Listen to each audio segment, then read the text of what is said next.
ضرورت نہیں نہ خداؤں کی مجھ کو، ضرورت نہیں نہ خداؤں کی مجھ کو، سفینہ سپرد خدا کر رہا ہوں۔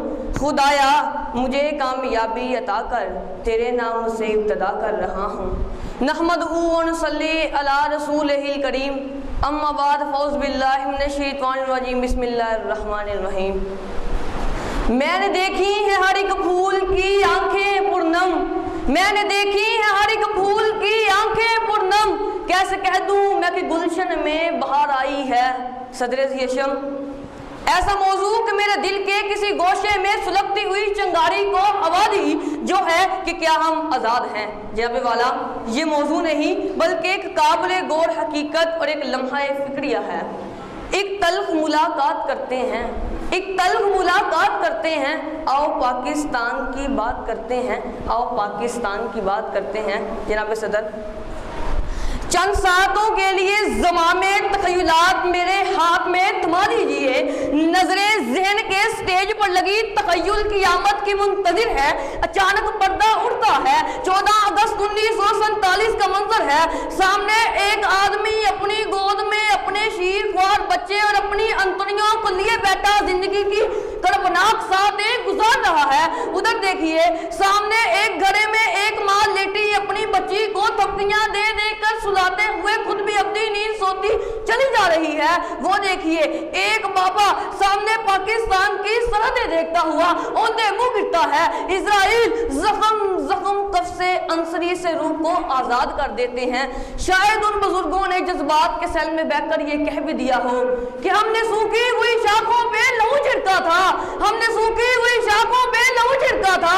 پھول اگر اب بھی نہ کھلتے تو قیامت کرتے، پھول اگر اب بھی نہ کھلتے تو قیامت کرتے۔ جناب صدر، جب انگریزوں اور ہندوؤں کی تمام تر مکاریوں، عیاریوں اور مظالم کے باوجود قائد اعظم اور علامہ اقبال کے خوابوں کی تعبیر پاکستان سب سے بڑی اسلامی مملکت کے طور پر 14 اگست 1947 اور 27 رمضان مبارک کو اس دنیا کے نقشے پر بڑھایا، تو ایک منظم سازش کے تحت وڈیروں، جگیرداروں، ٹیکس چور، سرمایہ داروں، مذہب کے ٹھیکیداروں اور ملک کے دشمنوں نے اس ملک کی جڑوں کو کھوکھلا کرنا شروع کر دیا۔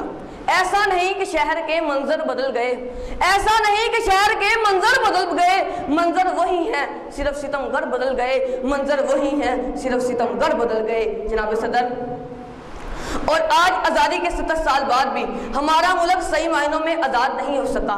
ہماری تہذیب نکالی پر، ہماری سیاست وادوں پر، ہمارے لیڈر دانوں پر، ہماری معیشت قرضوں پر، ہمارا پورا سسٹم این آر اوز اور کرپشن مافیاز میں چل رہا ہے۔ عالی مرتبت، آج اس وطن کی یہ حالت دیکھ کر کوئی بھی باشعور پاکستانی یہ نہیں کہہ سکتا کہ ہم آزاد ہیں، کیونکہ 5% 2 نمبریوں بلکہ 10 نمبریوں نے اس ملک کی 95% عوام کو یرغمال بنا رکھا ہے۔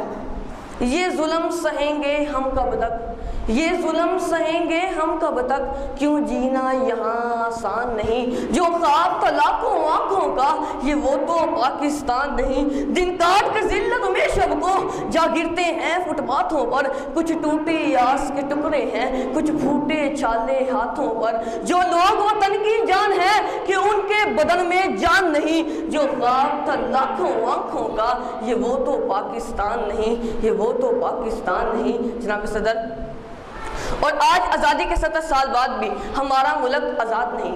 اگر اس ملک میں آزاد ہے تو جہالت آزاد ہے، آزاد ہے تو غربت آزاد ہے، آزاد ہے تو مہنگائی آزاد ہے، آزاد ہے تو خود غرضی اور مفاد پرستی آزاد ہے، آزاد ہے تو مہنگائی اور لوڈ شیڈنگ آزاد ہے۔ جناب والا، ہم آزاد نہیں، کیونکہ آزادی کے 70 سال بعد بھی ہماری آزادی طلبگار ہے آزادی کی، اور ہماری آزادی پر لگا ہے سوالیہ نشان کہ کیا ہم آزاد ہیں۔ سنا ہے ہو بھی چکا ہے، سنا ہے ہو بھی چکا ہے فراق ظلمت نور، سنا ہے ہو بھی چکا ہے فراق ظلمت نور، سنا ہے ہو بھی چکا ہے وصال منزلوں کا، بدل چکا ہے وہ اہل درد کا دستور، مگر گرامی شب میں ابھی کمی نہیں آئی، مگر گرامی شب میں ابھی کمی نہیں آئی، نجات دیدہ و دل کی ابھی گھڑی نہیں آئی، نجات دیدہ و دل کی ابھی گھڑی نہیں آئی، بڑے چلو کے منزل ابھی نہیں آئی، بڑے چلو کے منزل ابھی نہیں آئی، کیونکہ حق اپنا چھوڑ کر مجھے جانا بھی نہیں ہے، حق اپنا چھوڑ کر مجھے جانا بھی نہیں ہے، اور زمانے کے خدا کو منانا بھی نہیں ہے۔ چلنا ہے مگر مجھ کو اپنے بزرگوں کے ڈگر پر چلنا ہے مگر مجھ کو اپنے بزرگوں کے ڈگر پر. حالانکہ شرافت کا زمانہ بھی نہیں ہے, حالانکہ شرافت کا زمانہ بھی نہیں ہے. مائلین للبلاغ.